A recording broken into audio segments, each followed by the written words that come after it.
Hello. How are you all doing today? I want to just introduce myself. My name is James LaCroix, and hopefully I can lend a little bit of credibility in this presentation to you guys. I recently interviewed with Kenneth Halzinger. He's a economics professor over at the University of Virginia, and he was able to give me interesting perspectives on how to be a leader in today's society. And there's three aspects to being a leader. One of them is you have to know your subject. And Kenneth Halzinger prepares very thoroughly before he does a speech and before he teaches a class. He prepares himself probably more so than the other teachers because he comes out real fluent. He does have a dependency on God to allow him to be not only a good speaker, but a good teacher, because he doesn't have the natural ability to be a good teacher. So he relies on God heavily for that. Another important aspect is that Kenneth said he had is passion. You've got to have passion as a leader and as a teacher to be effective.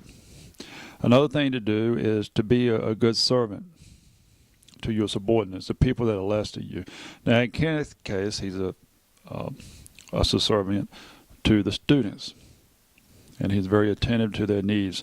As a matter of fact, whoever needs his advice and counsel, he welcomes them to his house, not only in the classroom, but he welcomes them in the office and in his house, and sometimes at lunch, eating over dinner. So his insight was very helpful, and I would hope that would lend credibility to me, because I was able to learn quite a bit from Kenneth, and I would like to extend that to you today. And I would also like to ask you all a question. Do you find yourself in a position where you like to maybe from time to time see somebody that's a little less fortunate than you and extend a helping hand and want to give money, or if you don't have money, give time, or just encouraging words? Well, to an individual like that, that is hope to them, an individual that is lowly in spirit.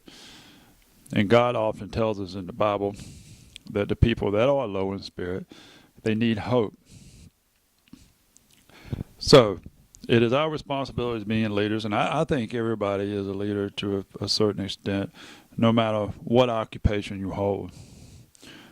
Certainly some occupations, like in Kenneth's occupation, being a teacher, allows him to be a tremendous aspect of society, because he has numerous of students that he gets to mentor and talk to on a daily basis. And certainly some occupations are more so than others.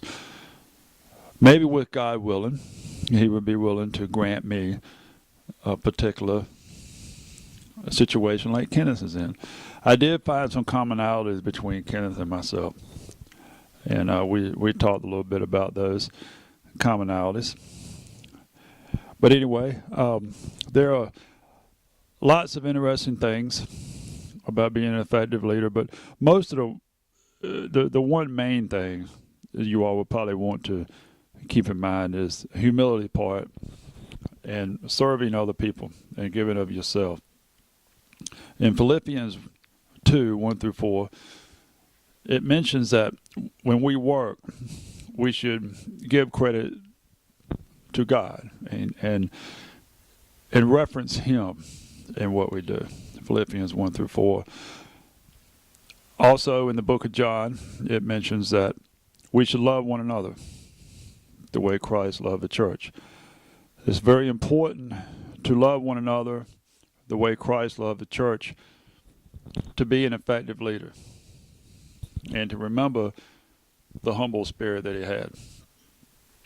Now, in closing, I would like to say not only that aspect of John, but also the aspect of Philippians 2:1-4, is it just make special emphasis on, no matter what you do, to give credit to the Lord. And I would certainly hope that all of you today found some inspiration in what I'm saying today. Although this message is short, I would certainly hope you found some inspiration and would like to expel on that in your life. And I just want to thank you for your time. Thank you.